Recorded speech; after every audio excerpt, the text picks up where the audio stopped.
Flowers for Algernon by Daniel Keyes. Progress Report 1, March 3rd.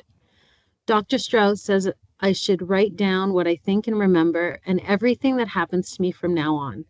I don't know why, but he says it's important so they will see if they can use me. I hope they use me because Miss Kinnian says maybe they can make me smart. I want to be smart. My name is Charlie Gordon. I work at Dormer's Bakery, where Mr. Donner gives me $11 a week and bread or cake if I want. I am 32 years old, and next month is my birthday.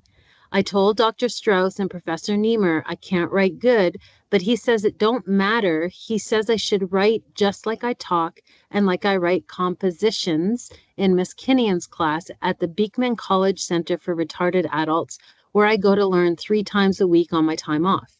Dr. Strauss says to write a lot, everything I think and everything that happens to me, but I can't think anymore because I have nothing to write, so I will close for today. Yours truly, Charlie Gordon.